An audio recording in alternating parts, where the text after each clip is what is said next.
আসসালামু আলাইকুম। সবাইকে স্বাগত জানাচ্ছি অলিভ ফিজিওথেরাপি নিবেদিত বাংলা ফোকাস টেলিভিশনের নিয়মিত স্বাস্থ্য বিষয়ক অনুষ্ঠান ফিট ফর ফিউচার। তো দর্শক, আপনারা জানেন আমরা স্বাস্থ্যের বিভিন্ন বিষয়াদি নিয়ে আমরা নিয়মিত একজন করে চিকিৎসক এবং স্বাস্থ্য বিষয়ক যারা পেশাজীবী আছেন তাদেরকে আমাদের অনুষ্ঠানে আমন্ত্রণ জানাই। এরই ধারাবাহিকতায় আজকে আমরা অত্যন্ত অত্যন্ত গুরুত্বপূর্ণ একটি বিষয়ে আমরা আপনাদের সাথে কথা বলবো এবং বিষয়টি একেবারেই সাম্প্রতিক একটি বিষয়, যে বিষয়টিতে আসলে সমগ্র বিশ্ব থমকে আছে এবং সেটি হচ্ছে কোভিড-19 বা যেটাকে বলা হচ্ছে করোনা ভাইরাস। দর্শক, আপনারা জানেন করোনা ভাইরাস শুধুমাত্র শ্বসনতন্ত্র বা ফুসফুসকে নয়, এছাড়াও আমাদের হৃৎপিণ্ড, আমাদের স্নায়ুতন্ত্র তথা মস্তিষ্ক, আমাদের কিডনি, আমাদের শরীরের অন্যান্য গুরুত্বপূর্ণ যে অংশগুলো রয়েছে সেই অংশগুলোকে দীর্ঘমেয়াদী রূপে কিন্তু এগুলো এফেক্টেড করে। তো আজকে আমরা আমাদের আলোচনায় এমন একজনকে পেয়েছি যিনি একই সাথে একজন ফিজিওথেরাপি চিকিৎসক, শিক্ষক এবং গবেষক। আমরা আজকে আমাদের সাথে পেয়েছি Bangladesh health professions institute, CRP অর্থাৎ পক্ষাঘাত প্রস্তুতি পুনর্বাসন কেন্দ্র, সিআরপির যে academic institution, Bangladesh health profession ইনস্টিটিউটের ফিজিওথেরাপি বিভাগের লেকচারার এবং একই সাথে তিনি গবেষণা এবং সেখানে শিক্ষকতা করছেন এবং বাংলাদেশ ফিজিওথেরাপি অ্যাসোসিয়েশনের গুরুত্বপূর্ণ বিভিন্ন পদে অধিষ্ঠিত ছিলেন এবং আছেন। আমরা আজকে যুক্ত হচ্ছি আমাদের ফিট ফর ফিউচারে doctor K M Imran Hossain স্যারের সাথে। স্যার, কেমন আছেন? আসসালামু আলাইকুম সবাইকে, এবং আসসালামু আলাইকুম বাংলা ফোকাস টেলিভিশন এবং অলিভ ফিজিওথেরাপি নিবেদিত ফিট ফর ফিউচারে যারা দেখছেন তাদের সবাইকে সালাম জানাচ্ছি। আমি ভালো আছি। আলহামদুলিল্লাহ।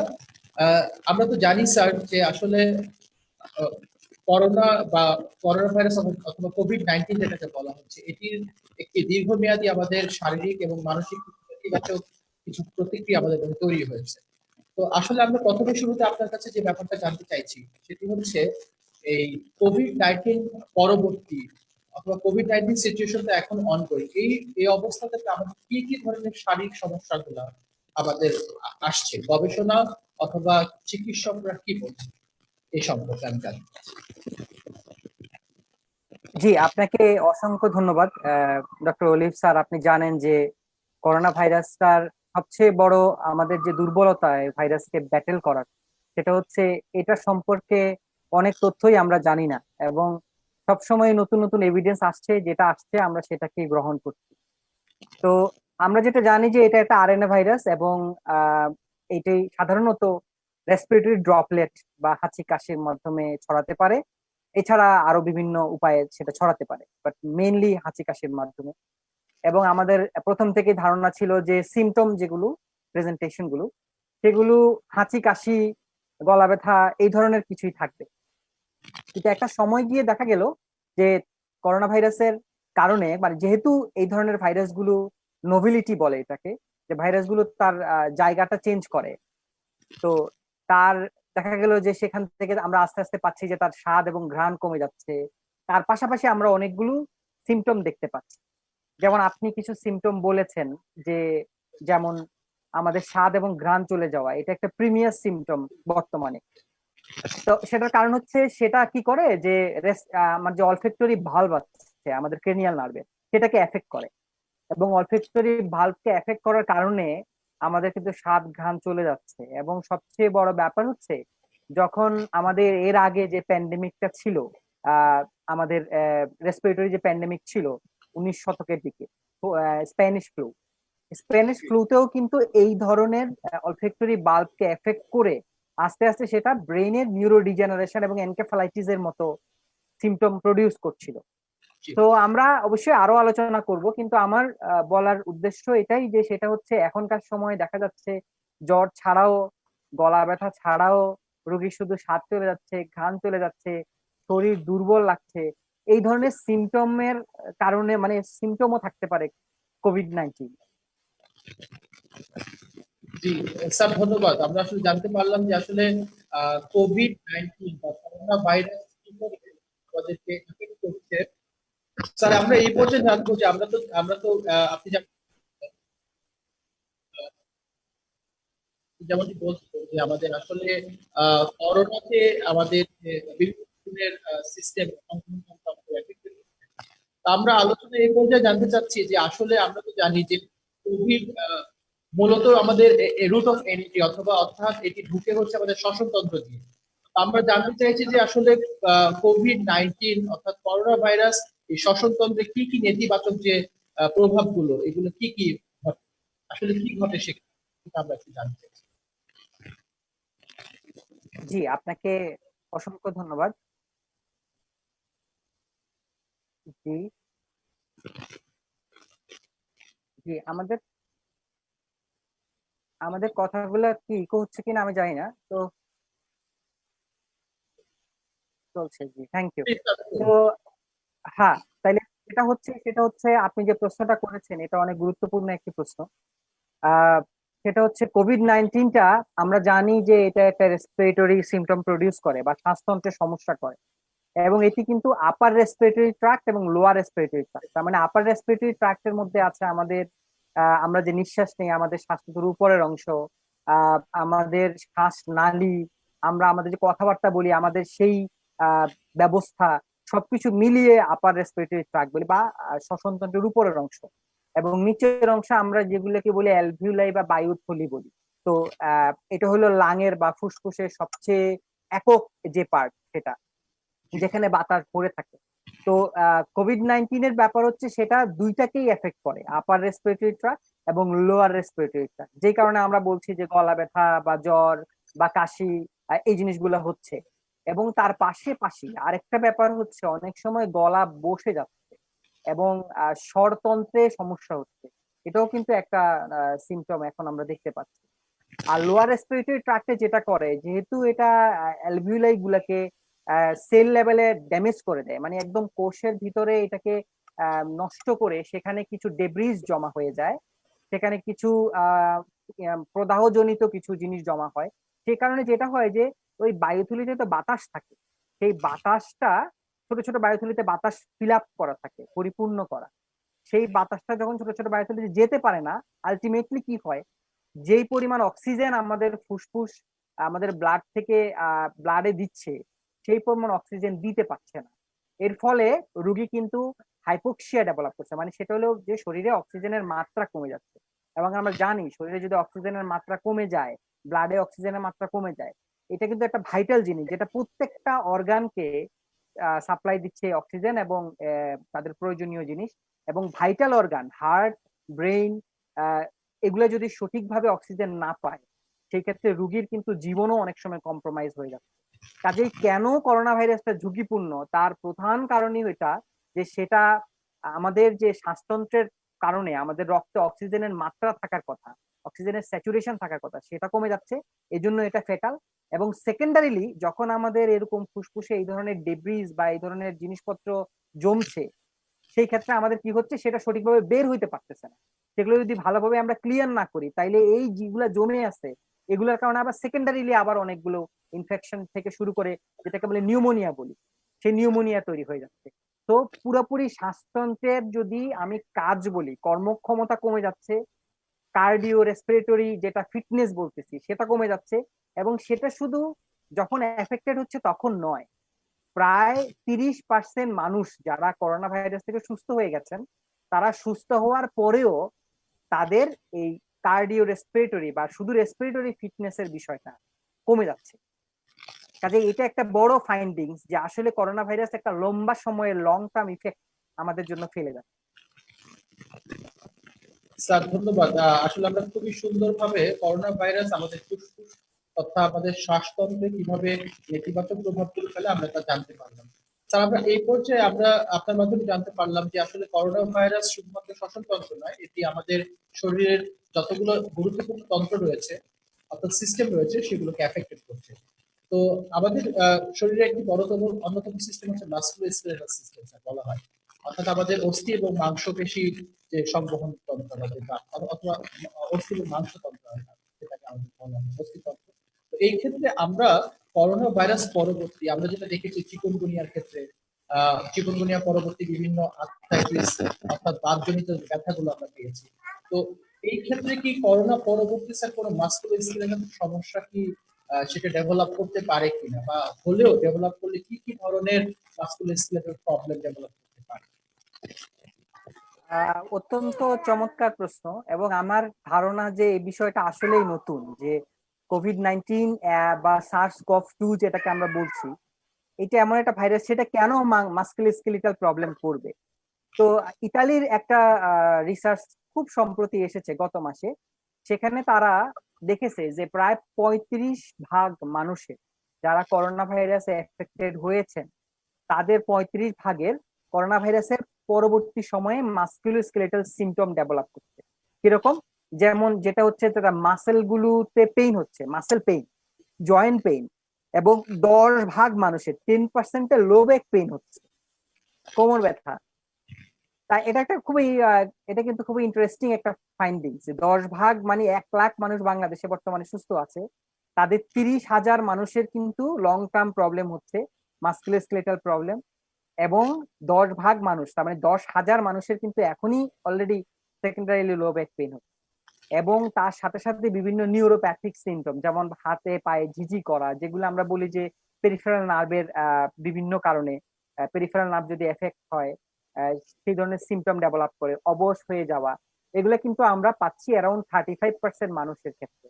তো সেখানে আমরা কিছু কারণ বের করার চেষ্টা করা হয়েছে যে কেন হচ্ছে। যেমন আমরা জানি যে ব্রেনে যখন ডিজেনারেশন হচ্ছে, সেটা অলফ্যাক্টরি যে বাল্ব সেটাকে এফেক্ট করে হচ্ছে, কিন্তু আসলেই কি সেটা পেরিফেরাল নার্ভের কোনো জায়গাকে এফেক্ট করছে কিনা, এই বিষয়ে কিন্তু কংক্রিট কোনো এভিডেন্স এখনো আসেনি। তবে ধারণা করা হচ্ছে যেহেতু সেটা নার্ভকে, সেন্ট্রাল নার্ভাস সিস্টেমকে এফেক্ট করছে, সেহেতু মেবি সেটা কোনো না কোনো ভাবে পেরিফেরাল নার্ভাস সিস্টেমকে এফেক্ট করবে। এবং আরো কিছু এভিডেন্স এসেছে যে কোভিড-19 এর ফলে আপনার যেটা হচ্ছে সেটা হচ্ছে আমাদের পেরিফেরাল নার্ভের যে কিছু রোগ, সেগুলো কিন্তু আমরা দেখতে পাচ্ছি। যেমন ফর এক্সাম্পল গুলেন ব্যারি সিনড্রোম, এটা কিন্তু আমরা একটা কেস পেয়েছি, দুইটা কেস পেয়েছি গুলেন ব্যারি সিনড্রোম ইতালিতেই।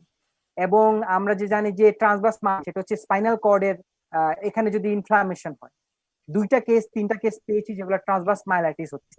কাজেই ইভলভ কিন্তু হচ্ছে যে নার্ভকে এফেক্ট করছে। তো এই ক্ষেত্রে আমার মনে হয় যে এটা একটা বিগ স্কোপ অফ ফিজিওথেরাপিস্ট যারা প্র্যাকটিস করছেন, তাদের চিকুনগুনিয়ার মতো অনেকটা একটা বড় ফিল্ড তৈরি করবে, যে এই মাস্কুলোস্কেলেটাল যে রিহ্যাবিলিটেশন আমরা করি, সেখানে আমাদের একটা ফিল্ড তৈরি হতে পারে বলে আমি মনে করি।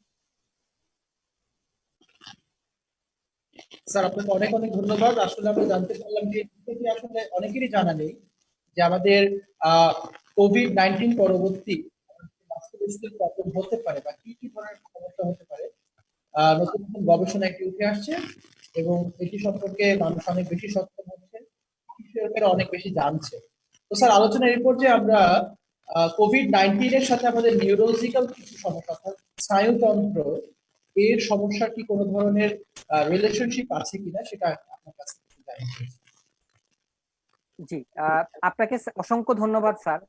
আসলে আমারও কিছু দুর্বলতা হচ্ছে, আমি টার্ম গুলাকে আরো সহজভাবে বুঝাতে পারলে ভালো হতো, কিন্তু আপনি জানেন সাইন্টিফিক টার্ম সবসময় খুব সহজ করে বোঝানোটা মুশকিল হয়ে যায় আমাদের জন্য। নিউরোলজিক্যাল কানেকশন 3 জায়গায়, একটা হচ্ছে যে সেটা এভিডেন্ট যে এটা সেন্ট্রাল নার্ভাস সিস্টেমকে এফেক্ট করছে এবং ব্রেইনের মধ্যে প্রদাহ করছে, যেটা এনকেফালাইটিস বলছি আমরা, এটার কারণে হচ্ছে। আবার কি করতেছে, সেটা নিউরো ডিজেনারেশন করতেছে, মানে অ্যালজাইমার্স, তারপরে হচ্ছে আমাদের এই ধরনের যে রোগগুলো ডিমেনশিয়া টাইপের, এইটাকে কিন্তু এফেক্ট করছে। তো এটা এভিডেন্ট এই দুইটা জিনিস।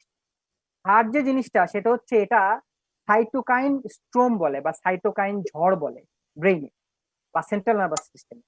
এই সাইটোকাইন স্ট্রোমকে অনেক সময় দায়ী করা হয় যে কোভিড-19 এর ফলে কিছু কিছু মানুষের ক্ষেত্রে তার সেন্ট্রাল নার্ভাস সিস্টেমের ওভার অ্যাক্টিভিটি এবং সাইটোকাইন স্ট্রোম হওয়ার কারণে রোগীর অনেক সময় মানে নিউরোলজিক্যাল ডিসএবিলিটি ডেভেলপ করতে পারে। আমরা দেখতে পাচ্ছি ইদানিং স্ট্রোক হচ্ছে অনেক বেশি, স্ট্রোকের খুব বেশি কমন দেখা যাচ্ছে। আর আরেকটা বিষয় যেটা লিঙ্কড নিউরোলজির সাথে, সেটা হচ্ছে আমাদের ব্লাডের রক্তনালী, যেটা সেখানে নিকোটিনিক লিপিড থাকে। আমরা জানি আমরা যে যারা সিগারেট খায় তাদের যে ওই নিকোটিন, সেটা নিকোটিনিক রিসিপ্টর বাইন্ড করে ওটার সাথে। তো তো যে কারণে আমাদের অ্যাথেরোস্ক্লেরোসিস বলে, মানে রক্তনালীর যে প্রবলেম গুলো হচ্ছে বা ব্লাড ক্লট হয়ে যাচ্ছে, এগুলো হয়। তো কোভিড-19 ঠিক এক্স্যাক্টলি সেম কাজটাই করছে। সেটা কি করছে, ওই নিকোটিনিক লিপিডটাকে ধ্বংস করতেছে, যার কারণে কি হচ্ছে, ব্লাড ক্লট হচ্ছে। এবং আমরা দেখতে পাই যে কোভিড-19 এর আমাদের যে নর্মাল ইদানিংকার কেস গুলো দেখি, সেখানে যাদের হার্ট অ্যাটাক হচ্ছে, যাদের হার্টে প্রবলেম আছে, তাদের হার্ট অ্যাটাক হয়ে মারা যাচ্ছেন, বা যাদের স্ট্রোক আগে ছিলেন তারা বারবার স্ট্রোক করতেছেন, বা যারা আছেন তাদের স্ট্রোক হচ্ছে। তো নিউরোলজিক্যাল কানেকশন কিন্তু অনেক বেশি কোভিড-19 এর, রেদার দেন মাস্কুলোস্কেলিটাল। তো সেই ক্ষেত্রেও আমি বলবো যে যদি লং টার্ম নিউরোলজিক্যাল প্রবলেম থাকে, সেক্ষেত্রে তো তার নিউরোলজিক্যাল রিহ্যাবিলিটেশন বা নিউরোলজিক্যাল ফিজিওথেরাপি, তার সাথে আদার যে rehabilitation perspectives, occupational therapy, speech therapy বা ফিজিশিয়ানদের রোলস, সেগুলা লাগবে। এর বাইরে আমাদের কার্ডিয়াক রিহ্যাবিলিটেশন, এটারও কিন্তু একটা বড় স্কোপ তৈরি হবে আমি মনে করি, যে পোস্ট কোভিড এই সময়টা। স্যার, আপনাকে অনেক ধন্যবাদ। আমরা আসলে জানতে পারলাম যে আসলে কোভিড-19 অর্থাৎ করোনা ভাইরাস, এই যে সংক্রমণ, এর পরবর্তী আমাদের শ্বসনতন্ত্র এবং রেসপিরেটরি সিস্টেম, আমাদের মাংসপেশি এবং অস্থির যে তন্ত্র অর্থাৎ মাসকুলার সিস্টেম, এবং আমাদের স্নায়ুতন্ত্র এবং নিউরোলজিক্যাল সিস্টেম, এটি বিভিন্ন সময় বিভিন্ন পর্যায়ে কিন্তু এফেক্টেড হচ্ছে, এবং এটি একটি লং টার্ম একটি এবং দীর্ঘমেয়াদী একটি সমস্যা তৈরি করতে পারে, এবং সাম্প্রতিক গবেষণাগুলো তাই বলছে। স্যার, এই ক্ষেত্রে আসলে ফিজিওথেরাপিস্টদের ভূমিকা, আপনি যে সমস্যা স্যার যেগুলো আমরা জানতে পারলাম, কিছু নিউরোলজিক্যাল সমস্যা, কিছু রক্ত সংবহন তন্ত্রজনিত সমস্যা থেকে আমরা স্ক্লেরোসিস, এবং বিভিন্ন মাস্কুলোস্কেলার সমস্যা। তো স্যার, এই ধরনের সমস্যা নিরসন, এবং আমরা বিভিন্ন সোর্স থেকে রিসেন্টলি জানছি যে কোভিড-19 পরবর্তী যে ফুসফুসের যে আমাদের আমাদের যেটাকে ভাইটাল আমাদের বলা হয়, অথবা আমাদের ভাইটাল যে ভলিউম বলা হয়, অর্থাৎ আমাদের শ্বাসতন্ত্রের যে ফিটনেস এবং এর যে নর্মাল যে এটির সক্ষমতা, এটি আবার আগের জায়গায় ফিরে আনার ক্ষেত্রে, অর্থাৎ সম্পূর্ণ পুনর্বাসনের ক্ষেত্রে ফিজিওথেরাপি চিকিৎসা ভূমিকাটা জানতে চাচ্ছি আপনার কাছ থেকে। আহ, আপনাকে অনেক ধন্যবাদ স্যার। মানে বিষয়টা নিয়ে আসলে অনেক ওয়েবিনার হয়েছে, অনেক আলোচনা হয়েছে যে আসলে এই ফিজিওথেরাপি বা রেসপিরেটরি ফিজিওথেরাপি বা রেসপিরেটরি রিহ্যাবিলিটেশন এটা আসলে কতটা দরকারি। তো আমি ওই প্রসঙ্গে যাওয়ার আগে একটু ছোট্ট করে বলবো যে করোনা ভাইরাসের পরবর্তী সময়ে যে সুস্থ হয়ে গেছেন, কিংবা যারা করোনা ভাইরাসের কোনো সিমটম আগে ছিল এখন আর নেই, তাদের ক্ষেত্রে কিন্তু পোস্ট কোভিড রিহ্যাবিলিটেশন একটা বড় ব্যাপার। পোস্ট কোভিড রিহ্যাবিলিটেশনটা হচ্ছে যে করোনা ভাইরাস হয়ে গেল, তারপরে বিভিন্ন সমস্যা যারা ফিল করছেন, তাদের সেই সমস্যাটাকে কিভাবে আমরা ম্যানেজ করতে পারি সেটা আমরা পরে কোনো এক সেকশনে আলোচনা করব। কিন্তু রেসপিরেটরি ফিজিওথেরাপির যে ভূমিকা, এটা কিন্তু একদম করোনা ভাইরাস যাদের হয় নাই তাদেরও দরকার। তাহলে প্রথমটা হলো প্রিভেন্টিভ মেজার।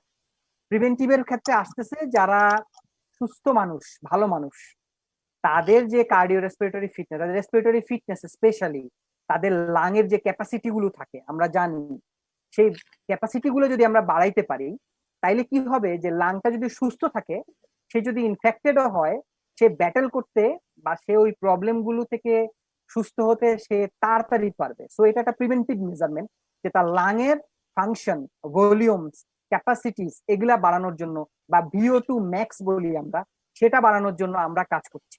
এটা হলো একদম প্রিভেন্টিভের একটা বড় পার্ট। সেকেন্ড যে পার্টটা ইম্পর্টেন্ট, সেটা হচ্ছে যখনই আমরা রেসপিরেটরি মানে কার্ডিও রেসপিরেটরি কিংবা আমাদের রেসপিরেটরি ফিজিওথেরাপি এক্সারসাইজ গুলো করব, আমাদের কিন্তু সেটা স্ট্রেসও কমাবে। আপনি জানেন যে কোভিড-19 ফলে মেন্টাল হেলথ একটা বড় ইস্যু বর্তমানে। অ্যারাউন্ড 40% মানুষ ওয়ার্ল্ড ওয়াইড ঘুমাতে পারছে না, ইনসমনিয়ায় ভুগছে। অ্যারাউন্ড 30% মানুষ এংজাইটিতে ভুগছে। এই দুইটা বিষয়, এংজাইটি এবং ইনসমনিয়া, সরাসরি রিলেটেড। আমরা যখন রেসপিরেটরি এক্সারসাইজ গুলো করি, তখন আমাদের কর্টিসল, ব্লাডে কর্টিসল লেভেল কমে যায়। ফলে কি হয় যে আমাদের স্ট্রেসও কমে যায়, ফলে আমাদের ইনসমনিয়া বা অনিদ্রাটা অনেক ভালো হয়। তো প্রিভেন্টিভের এটা একটা বড় ক্ষেত্র, যে অনিদ্রা যাতে করে আমরা নিরসন করতে পারি। থার্ড যে ব্যাপারটা প্রিভেন্টিভ মানে রোধ করার ক্ষেত্রে কাজ করে, সেটা হচ্ছে physical fitness, overall physical fitness.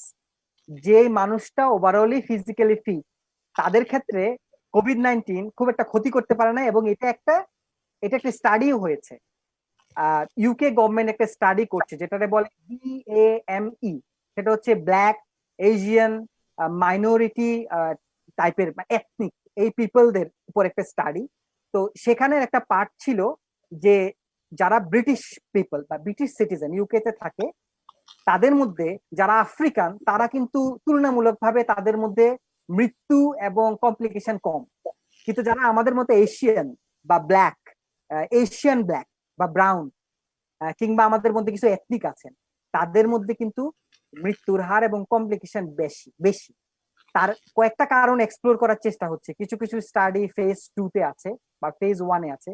একটা হচ্ছে যে যারা আফ্রিকান তাদের ফিজিক্যাল ফিটনেস বেশি, কাজেই একটা কনক্লুশন হচ্ছে যে মেবি ফিজিক্যাল ফিটনেসের সাথে একটা বড় রিলেশন আছে যাতে করে কোভিড পরিস্থিতিটাকে আমরা ব্যাটেল করতে পারি। সেই জন্য কিন্তু বিভিন্ন দেশে আপনার অলরেডি ফিটনেস প্রোগ্রাম শুরু হয়ে গেছে। তো ফিজিওথেরাপির রেসপিরেটরিরই একটা পার্টে, কার্ডিও রেসপিরেটরি ফিটনেসের ক্ষেত্রে ফিজিওথেরাপি কিন্তু একটা প্রিভেন্টিভ মেজারে ভূমিকা রাখতে পারে। এটা গেল প্রিভেন্টিভের কথাবার্তা। এবার আসি যখন কোভিড হয়ে গেল আপনার, সেই ক্ষেত্রে 15% মানুষের অক্সিজেন সাপোর্ট লাগতে পারে, 15%, 15%।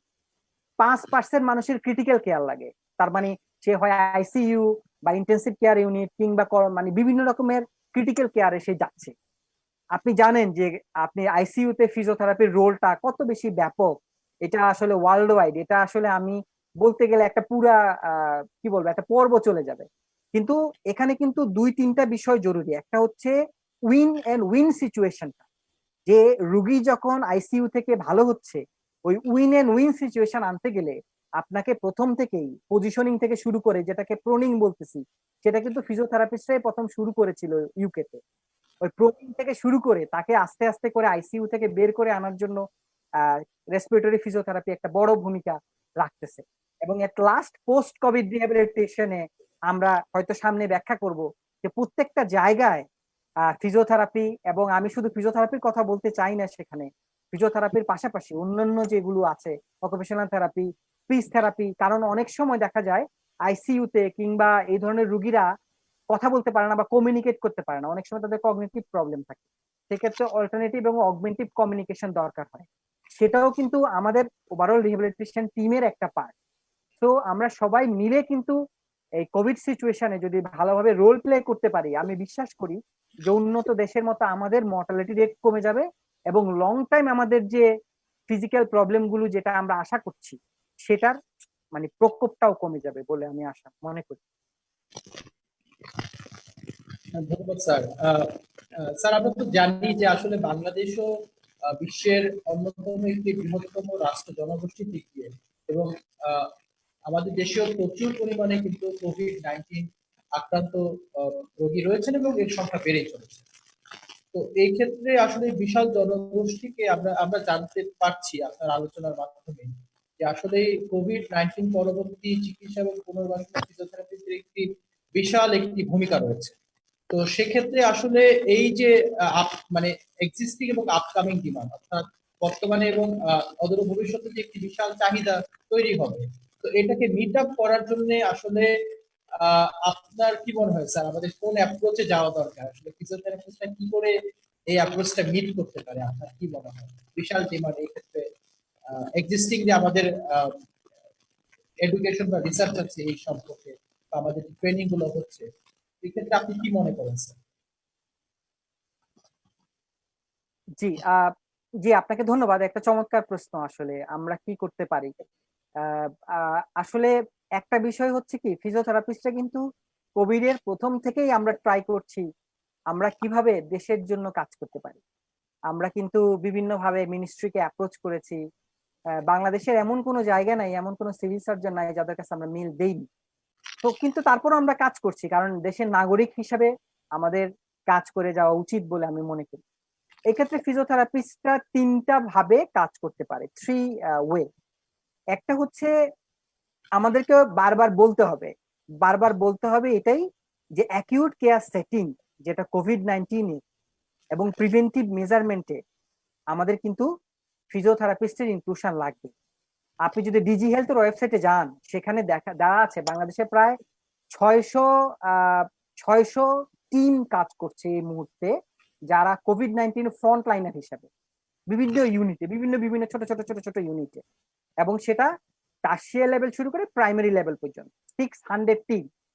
এবং সেখানে কিন্তু আপনার সবাই আছে, কিন্তু আমাদের ফিজিওথেরাপিস্ট নেই। কিন্তু ফিজিওথেরাপিস্ট থাকলে কি সুবিধাটা হতো, আমরা আর্লি অ্যাসেস করতে পারতাম যে এই মানুষটার কার্ডিও রেসপিরেটরি ফিটনেস কতটা, আমরা বলতে পারতাম যে তার VO2 ম্যাক্স কত, তার রেস্টিং হার্ট রেট কত, তাহলে একটা প্রেডিকশন করতে পারতাম কিন্তু যে এই লোকটা কতটা রিস্কি আছে।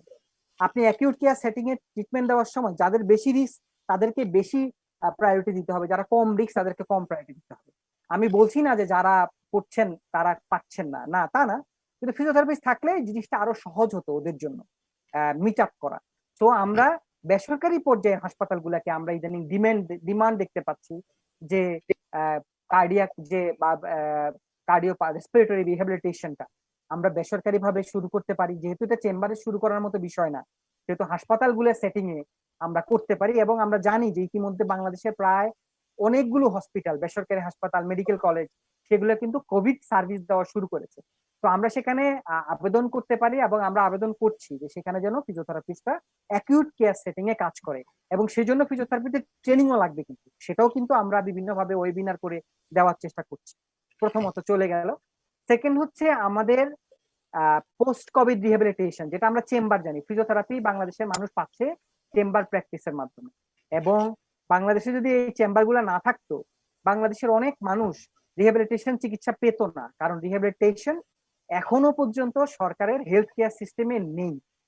সমাজ কল্যাণ মন্ত্রণালয়ে কিছু আছে, 110টা সেন্টার এবং 35টা ভ্যানের মাধ্যমে দিচ্ছেন, এবং সেখানে কিন্তু আমরা পোস্ট কোভিড রিহ্যাবিলিটেশন নিয়ে আমরা কোনো কাজ এখনো দেখিনি। আমরা আশা করছি যে দেখবো। তো আমাদের চেম্বার গুলোতে আমরা পোস্ট কোভিড রিহ্যাবিলিটেশনটা অনেক সূক্ষ্মভাবে দিতে হবে। আপনার কাছে একটা পেশেন্ট স্ট্রোক করেছেন, সে আপনার কাছে ট্রিটমেন্ট নিচ্ছেন, তার যে কোভিড ছিল না আপনি জানেন না, সেক্ষেত্রে আপনার প্রত্যেকটা মানে যে গাইডলাইন গুলো বলছে আপনার রেস্টিং হার্ট রেট আছে ঠিক মতো মেজার করেছেন কিনা, এক্সারসাইজের দেওয়ার ক্ষেত্রে আপনি FITT ফ্রিকোয়েন্সি, ইন্টেন্সিটি, টাইম এবং আদার যে মেজারমেন্ট গুলো সেগুলো আপনি নিচ্ছেন কিনা, এভাবে আমাদের এভিডেন্স বেস চিকিৎসা যদি আমরা আমাদের চেম্বার গুলোতে এবং প্রাইভেট ইউনিট গুলোতে আমরা দিতে পারি, তাইলে আমরা অনেক সময় এই ডিমান্ড গুলো মিট আপ করতে পারি। এবং থার্ড হচ্ছে রিসার্চ। আপনাকে কিন্তু গবেষণা ছাড়া আপনি কোনো রকমেরই কোনো কথা বলতে পারবেন না, আপনি কোনো কিছু আপনি শেয়ার করতে পারবেন না, কারণ গবেষণা ছাড়া কথা বলা মানে আপনি আইডিয়াকে শুধু আপনি জেনারেট করা, প্রুভেন কোনো কিছু বলছেন না। সেক্ষেত্রে আমরা কিন্তু প্রথম থেকে বাংলাদেশ ফিজিওথেরাপি অ্যাসোসিয়েশন, আপনি জানেন যে আমরা আমাদের অ্যাটিটিউড প্র্যাকটিস ফিয়ার নিয়ে আমরা একটা পাবলিকেশন আমরা শেষ করেছি, যেটা এখন রিভিউতে আছে, যেটা WHO ট্রায়াল রেজিস্ট্রি আমরা করেছি। এর পরবর্তীতে আমাদের কিছু কাজ হচ্ছে, যেগুলো হচ্ছে আমাদের রিহ্যাবিলিটেশন পার্সপেক্টিভকে এক্সপ্লোর করবে। সেখানে আমরা BPA, CRP, BHPI এবং যশোর ইউনিভার্সিটি এবং প্রায় 4-5টা country, university of Sharjah, university of Scranton, তারপরে হচ্ছে আপনার কেন্ট ইউনিভার্সিটি, তারপরে কানাডাতে আমরা ম্যাকগিলের সাথে আমরা বিভিন্ন ভাবে আমরা একটা MOU করে আমরা রিসার্চ করছি পজিটিভ কেস পেশেন্টদের ক্ষেত্রে। সেই ক্ষেত্রে আমরা একটা কোহর্ট স্টাডি করছি 6 মাস ব্যাপী। আমরা আরো ভালোভাবে বলতে পারবো বাংলাদেশের হিসাবে যে যারা কোভিড পেশেন্ট পজিটিভ, তারা 6 মাসের মধ্যে তাদের কি ধরনের মাসকুলার সিমটম ডেভেলপ করেছে। তো আমি মনে করি যে আমাদের যারা ফিজিওথেরাপিস্ট আছেন, যারা প্র্যাকটিস করছেন বিভিন্ন জায়গায়, তাদের একটা কেসও যদি পান, ওই কেসটাও ডকুমেন্ট করে পাবলিশ করা উচিত। সেই ক্ষেত্রে আমরা একটা বড় সাপোর্ট পাবো এভিডেন্সের ক্ষেত্রে। তো এই ক্ষেত্রে আমরা প্রাইমারি কেয়ার বা acute care, post Covid rehabilitation এবং রিসার্চ, এই তিনটা ক্ষেত্রে যদি আমরা কাজ করতে পারি, তাইলে পরে আমার মনে হয় যে আমরা এই বিষয়ে একটা ভালোভাবে আমরা একটা কন্ট্রিবিউশন রাখতে পারবো বলে আমরা বিশ্বাস করি। ধন্যবাদ স্যার।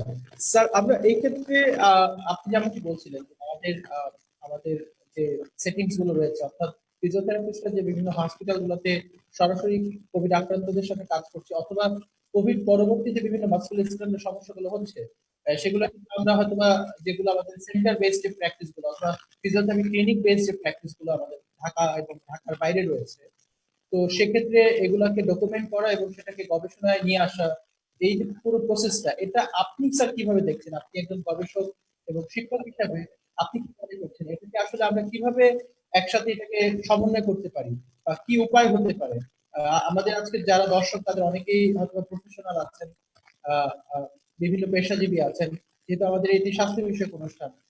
আপনার বার্তাটা কি থাকবে, আসলে কিভাবে এটি সম্ভব? আপনাকে অসংখ্য ধন্যবাদ। দেখেন, আমাদের ফিজিওথেরাপি যে কারিকুলাম আন্ডার গ্রেডে 5 বছরের কারিকুলাম, এবং আমি বলবো এটা একটা অনেক সমৃদ্ধ কারিকুলাম। এবং এটার একটা বড় স্ট্রেংথ হচ্ছে আমরা কিন্তু আন্ডার গ্রেডেই একটা রিসার্চের থিসিস কমপ্লিট করি, এবং আমাদের অনেক মানুষ আছেন যারা এটা পাবলিশও করেন। আমরা এত ভালো মানের থিসিস আমরা করতে পারি যে আমরা পাবলিশ করতে পারি। তো কাজে আমি বিশ্বাস করি যে আমাদের যারা ফিজিওথেরাপিস্ট আছেন তাদের রিসার্চ সম্পর্কে অল্প বিস্তর অন্যান্য প্রফেশনালদের তুলনায় খুব খারাপ নলেজ নেই, ভালো নলেজই আছে। আমরা কিন্তু বাংলাদেশ ফিজিওথেরাপি জার্নাল, আপনি জানেন যে আমাদের একটা জার্নাল রয়েছে, এবং যেটার প্রিন্ট এবং অনলাইন আইএসএস আমরা নিয়েছি। এটা ডই আছে, ডিজিটাল অবজেক্ট আইডেন্টিফিকেশন আছে, ক্রস রেফে যেটার আমার ইন্ডেক্সিং করা আছে। আমরা কিন্তু একটা কোভিড ইস্যু অলরেডি আমরা ঘোষণা দিয়েছি, আমরা করোনা ভাইরাস নিয়ে একটা আলাদা ইস্যু করব। সেটার জন্য কিন্তু যারা চেম্বার প্র্যাকটিস করছেন তারা কেস পাবলিশ করতে পারেন, আমাদের এখানে কেস পাবলিশ করতে পারেন। এটা একটা একটা স্বীকৃত প্রকাশনা হিসেবে বিবেচিত হবে। এরপরে তারা বিভিন্ন জায়গায় পাবলিশ করতে পারেন, ইভেন দো তারা চাইলে তাদের এই ডকুমেন্টেড গুলা নিয়ে আমরা একটা কেস বুক প্রকাশ করতে পারি। বাংলাদেশ ফিজিওথেরাপি অ্যাসোসিয়েশন, দেখেন একা কোনো অ্যাসোসিয়েশন পারবে না যদি না আমরা প্রত্যেকটা ইন্ডিভিজুয়াল আমরা চিন্তা করি যে আমরা আমাদের জায়গা থেকে বের হয়ে এসে আমরা নিজেদেরকে আপডেট করে আবারও আমরা নিজেদেরকে সার্ভিসের জন্য রেডি করা। এটা করতে হবে। আমাদের ফিজিওথেরাপিস্টদের কিন্তু অনেক কিছুই আছে যেটা বাইরের দেশে ফিজিওথেরাপিস্টের নাই। তো আমরা কিন্তু এগুলাকে কাজে লাগাতে পারি। আমাদের ডিরেক্ট পেশেন্ট আমাদের কাছে আসতে পারতেছে, তাদেরকে আমরা ডিরেক্ট ট্রিটমেন্ট দিতে পারতেছি, ডকুমেন্ট করতে পারতেছি। এগুলা কিন্তু এভিডেন্সের একটা বড় পার্ট বলে আমি মনে করি। স্যার, আমরা আসলে জানতে পারলাম যে আপনি আমাদের যে আহ, আমাদের যে বিভিন্ন বেস্ট প্র্যাকটিস রয়েছে, অর্থাৎ আমাদের প্র্যাকটিস এর মাধ্যমে আমরা কিভাবে একটি জাতীয় একটি গবেষণায় অথবা একটি বৃহত্তর গবেষণায় কিভাবে আমরা নিজেদের একাত্ম করতে পারি। এবং আমরা বিশ্বাস করি যে আজকের অনুষ্ঠানের মাধ্যমে, আলোচনার মাধ্যমে এই লাইভটি আসলে অনেকগুলো প্ল্যাটফর্মে হয়তো বা আমরা শেয়ার করব। তো হয়তো বা আমাদের ফিজিওথেরাপি চিকিৎসক যারা আছেন এবং যারা পুনর্বাসন ভিত্তিক অন্যান্য পেশাজীবী আছেন, তারা এই বিষয়টিতে অবশ্যই অবশ্যই অত্যন্ত আহ, তারা চিন্তা করবেন এবং এই ব্যাপারটিতে নজর দেবেন। স্যার, আমরা অনুষ্ঠানের শেষ পর্যায়ে চলে এসেছি। তো এই পর্যায়ে আমি বাংলাদেশের ফিজিওথেরাপি, আপনি যেহেতু একজন শিক্ষক হিসেবে আছেন হেলথ প্রফেশন, এবং আমরা জানি যে আপনার পেশাগত ক্যারিয়ারেও বেশ অনেক অনেক রয়েছে। তো আমাদের দর্শকদের জন্য আসলে অনেকেই প্রশ্ন করে যে ফিজিওথেরাপিতে পড়াশোনার বা স্নাতক পর্যায়ে পড়াশোনার যোগ্যতা এবং এটির কোথায় কোথায় এটি করা যায়, বা এটি আসলে এটির গুরুত্ব কতটুকু রয়েছে, এটা আমাদের অনেকে আলোচনা করতে। আমরা একজন শিক্ষক আপনার প্রশ্নটি আমি পরিপূর্ণভাবে শুনতে পাইনি, আপনি যদি কাইন্ডলি আরেকবার বলতেন, বারবার জি, প্রবলেম হয়েছে।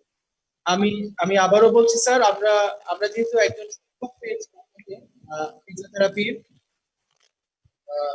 আমার প্রশ্নটা হচ্ছে আমাদের অনেক দর্শক আছেন যারা জানতে চান যে আসলে ফিজিওথেরাপিতে পড়াশোনার যে স্নাতক পর্যায়ে এটি কোথায় করা যায়, বা আসলে এটির যে ন্যূনতম যোগ্যতা, বা আসলে আমাদের এই পড়াশোনার আসলে পরবর্তী যে ফিউচার ক্যারিয়ারটা এটা কতটুকু সমৃদ্ধ। আমরা যেহেতু যে শিক্ষক হিসেবে আপনি আছেন, আপনাকে আমরা আজকে আজকে যদি আমাদের এই সম্পর্কে একটু বলেন আমাদের দর্শক যারা আছেন এই উদ্দেশ্যে। জি, আমি বুঝতে পেরেছি, ইকো হচ্ছিল এই জন্য কথা ওভাবে বুঝতে পারছিলাম না।